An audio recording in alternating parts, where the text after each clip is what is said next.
Hello, I'm Sam from Jessup Says. The focus of my channel is to share and educate on how to buy less, buy better. It's not necessarily about buying less things, it's about buying something that fits its purpose perfectly and serves you for as long as possible.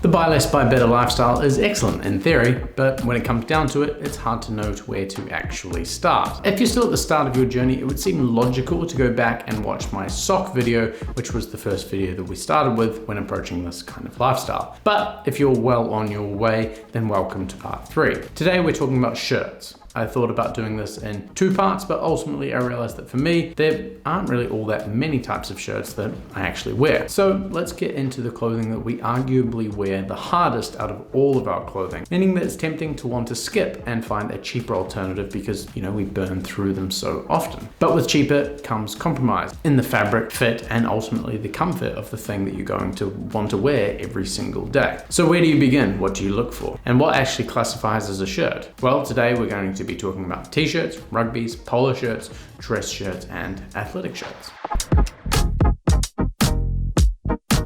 By this stage in the process, we know what my style is, but again, I wanted to remind you to think about what your style is or what you want your style to be before starting to look at what you're interested in for each category of shirt. As my definition of shirts is pretty much broadly everything that I wear that's not outerwear, there are quite a few things that you may need to consider. If you have an office job and you wear lots of dress shirts, or if you're a barista and you wear many t-shirts, whatever the case may be, it's important to be realistic with what exactly you're going to wear and that fits your lifestyle. For example, for my lifestyle, an OCBD or an Oxford cotton button-down is about as formal as a shirt as I need. I can wear it casually as a layer to the park on the weekends and then iron it out and wear it with a suit jacket to a nice formal dinner. I tend to wear a lot of white t-shirts, and we of course can't forget about a classic rugby shirt that I love as a do-everything layer, as well as a more casual and relaxed way to be wearing a collar that's not an OCBD. Once again, my style is about simple, classic silhouettes, styles and colors that work in the most possible ways. But there's also a heavy emphasis on layers because I like being able to,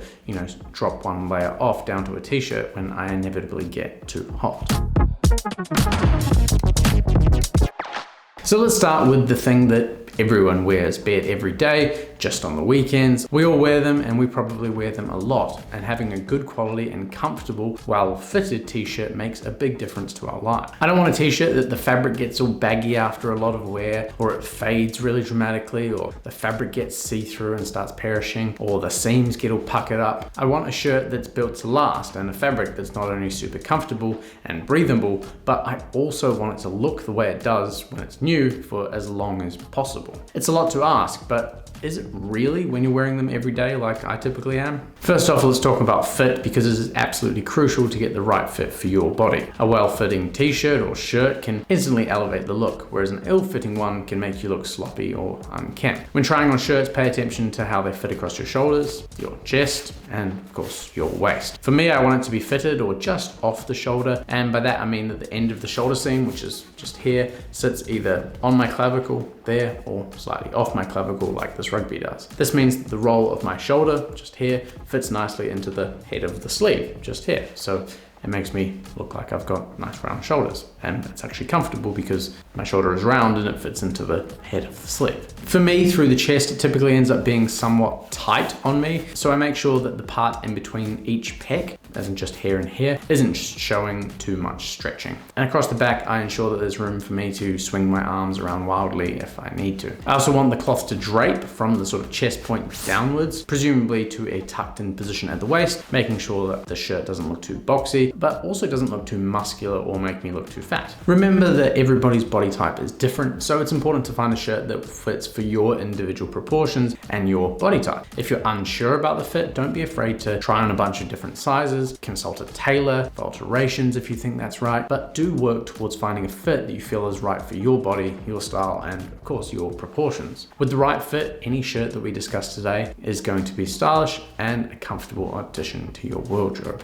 Also, another note note on t-shirts is that I like a crew neck that's quite closely fitted up around my neck. At one stage, I liked the exact opposite of those kinds of t-shirts, as in like, really low cut, and it's testament that our tastes change over time. I find that the higher crew neck is more versatile in terms of its ability to be more formal, and I'm more comfortable in the t-shirt in a lot more places than a more casual neck style would offer me.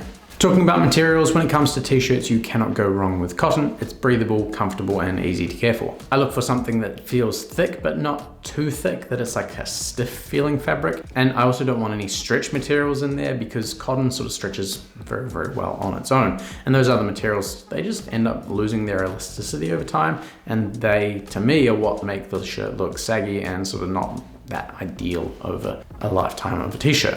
My pick, obviously, for a t-shirt are the t-shirts from Informale. I've done a video on them recently, which is worth a look if you're interested in why I'm so fond of them. But in summary, they are made in Melbourne from Melbourne cotton, Melbourne fabric, and they fit and feel fantastic. I now own a handful of them, and I wash them and rotate them and wear them very, very regularly, almost every single day. They have held up fantastically well to this kind of level of use, so they're definitely one to look for.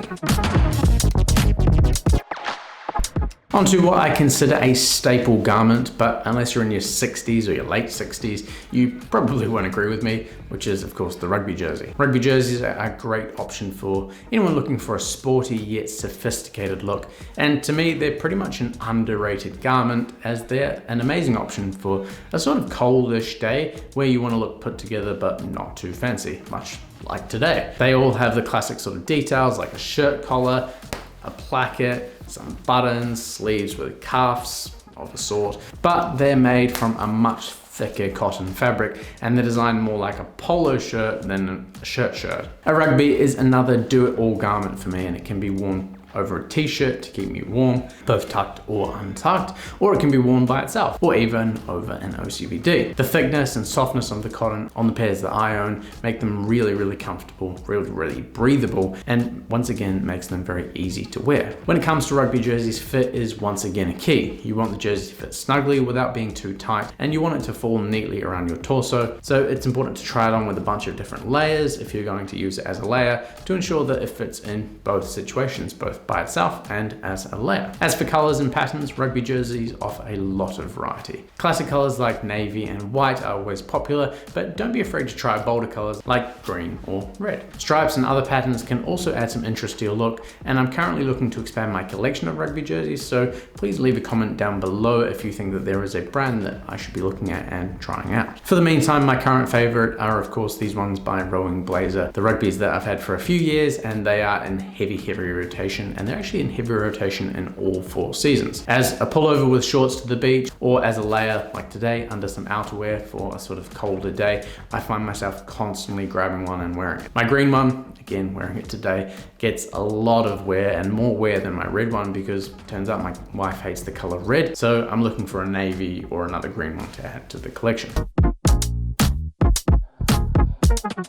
The formal cousin of the rugby is of course the polo shirt. But please guys, as tempting as it might be, wearing a polo shirt every single day isn't a vibe. You should try and diversify your portfolio of polos a little bit. I've tried those typical polos. I've tried brands like Uniqlo and Brooks Brothers, the Brooks Brothers one being my favorite, but personally the style always looked like I was trying a bit too hard to be Ivy, which is not really the point of Ivy. It's meant to look relaxed and sophisticated. The polos that I wear these days are actually both long sleeved, and they're a literal step between a rugby and a full button down shirt. They're cut like a shirt, hand cut in some cases, and they tend to be exceptionally comfortable. They have things like mother of pearl buttons, proper collars, and I feel that these kinds of polos are actually really, really versatile. They have a strange range of formality, being appropriate at the beach or with a suit, anything short of a tuxedo, I think. They're made from a polo fabric, the PK fabric, and we all love that, and it's a super comfortable and breathable fabric. So a high quality polo is definitely worth considering.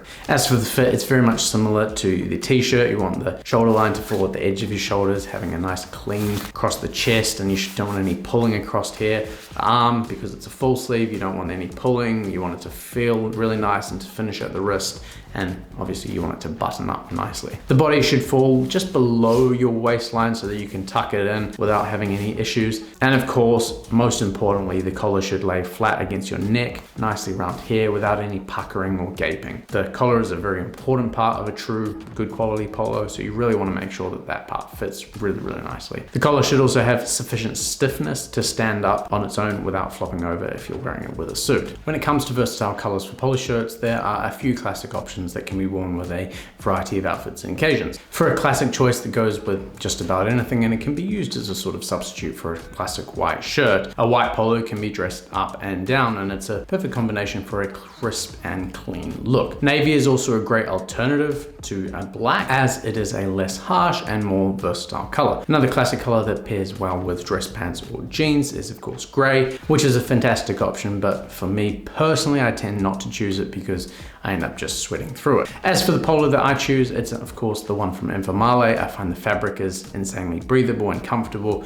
The cut is hand cut and it fits my body very, very well, and the style is exactly what I want it to be. It's a very, very comfortable shirt for those very, very long and hot days that we sometimes get here in Melbourne. The collar is of course fantastic, and it can be easily worn casually or with a blazer over it. I wanted to put an honorable mention here for a shirt that isn't really a polo, but it's also not a polo, and that's my linen popover by Informale. It's not as versatile as my polo. It doesn't have stretch because it's linen, so it's not as comfortable as the polo, but on those super, super hot Australian summer days and on any kind of beach day really, it has been the perfect thing for keeping me cool whilst also looking and feeling really good.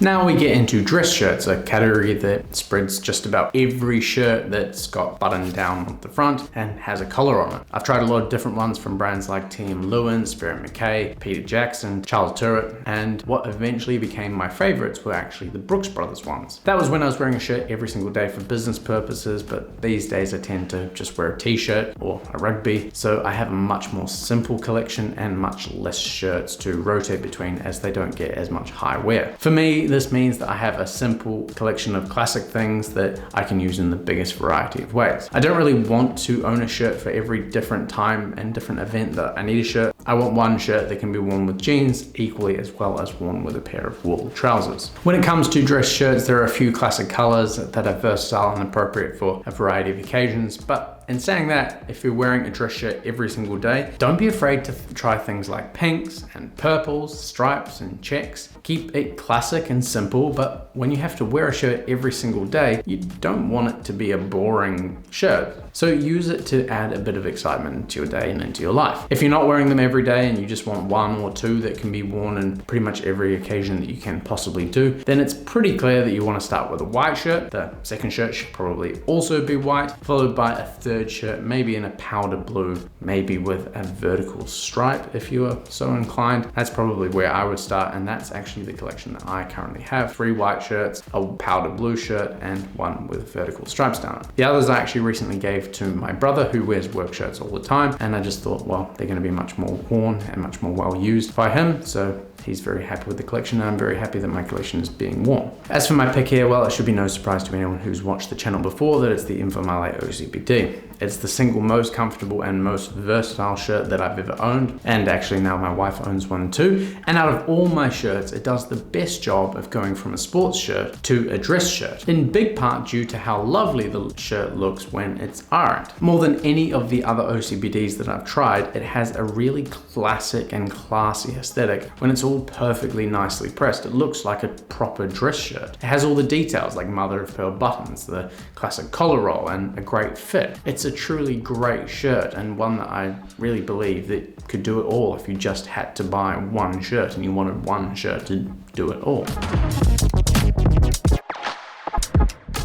Finally, the last type of shirt that I typically wear is athletic shirt. Athletic shirts are designed to be worn during physical activity, and as such, they should provide comfort, mobility, and breathability throughout your workout, whatever that workout might be. You should look for shirts that are made with moisture-wicking materials such as polyester or nylon or lycra, because these materials will help keep you dry and comfortable by pulling the sweat away from your skin, but also being nice and fluid and allowing you to move and do whatever you need to do in that shirt. Athletic shirts should fit comfortably without being too tight or too loose, loose. You want them to sort of be body fitted but not tight. They come in a variety of different styles, from t-shirts to tank tops to long sleeve shirts, and you should choose a style that fits your preferences and the type of activity that you'll be doing. Look for a shirt that fits nicely and comfortably and has a bit of stretch to allow you for your full range of motion during exercise. These kinds of shirts come in a range of colors, and you should choose a color that you like and that makes you feel confident in what you're wearing. Keep in mind that lighter colors may show sweat more easily, especially things like gray, while darker colors might feel hotter in the sun. Personally, I usually go for grays and blacks, and I just deal with the heat and sweat. I don't really like training in light colors because I'm already pretty white, and having a white t-shirt and then me being white is just not really a good look.